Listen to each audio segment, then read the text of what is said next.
Welcome back to the American Dream. I'm your host, James Nafsis, and today we're heading out to one of my favorite wineries in all of Northern Virginia, where the grape harvest is just getting underway this year. But before we go out there, I wanted to stop here in what is quite possibly the most charming little town in all of the DMV.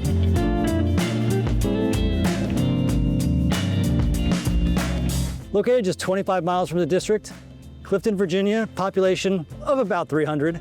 Maybe tiny, but it's big on charm, history, and that small town vibe that you don't get very often here in the DMV. Clifton traces its roots back to the late 1800s as a bustling railroad stop. And today it's listed on the National Register of Historic Places. And as it's always been, Main Street is the town's heartbeat. You'll stroll by historic homes dating to the early part of the 19th century. There's colorful antique shops and some pretty incredible dining. Stop in at the Clinton Cafe for a cozy coffee or brunch, or make a reservation at Trummer's, a fine dining landmark that draws food lovers from across the region. But whatever you have for dinner, make sure you save room and stop in at Peterson's Ice Cream Depot for dessert. It's a family-run business that's been voted the best ice cream shop in Northern Virginia. As charming as this town is, we've got to get going. We're heading down the road to Paradise Springs Winery and meeting up with Kirk Wiles, the owner. He's going to show us around and show us what it takes to make an award-winning wine here in Northern Virginia.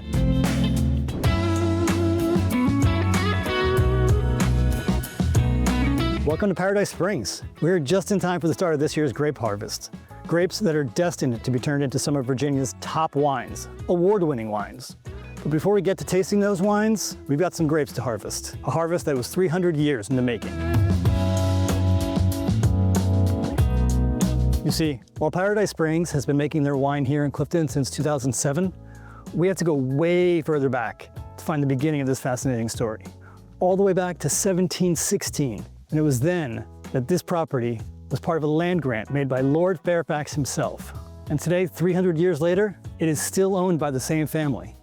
Paradise Springs is the culmination of centuries of continuous ownership, a testament to the dedication and care of each successive generation. It's not just a winery, it's a living timeline carved into the Northern Virginia countryside.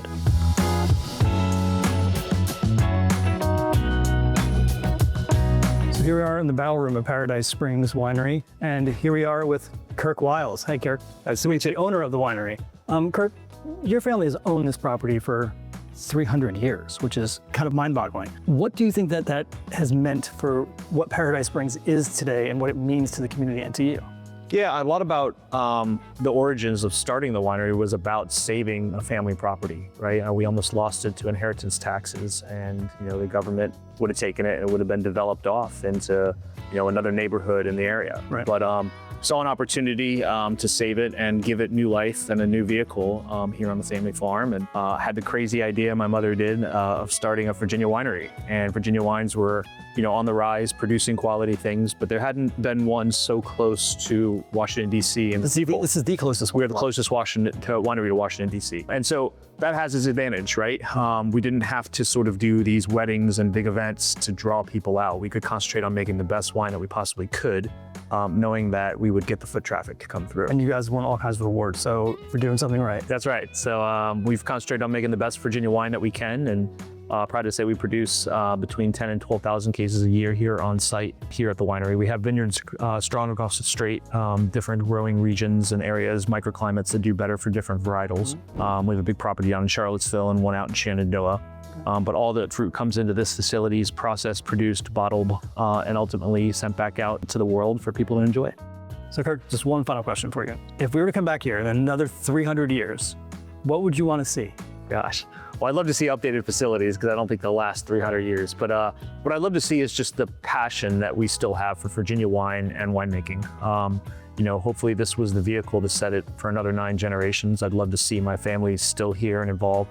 But the passion for just making a great bottle of wine, having great hospitality, and educating the world still on how we make wine in Virginia. If that could happen, I'd be thrilled. Awesome. Well, Kirk, it's been fantastic. I want to thank you so much for inviting us and showing us your fantastic winery and for sharing your story with us. Absolutely. Thank you for coming. I appreciate it.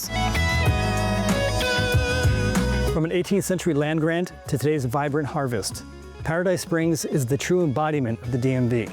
It's a place where hospitality and history converge. I want to thank Kirk Wiles and everyone here at Paradise Springs for their invitation and for sharing their story and their passion with us. For the American Dream, I'm James Nastas. This is Owen, and we will see you next time.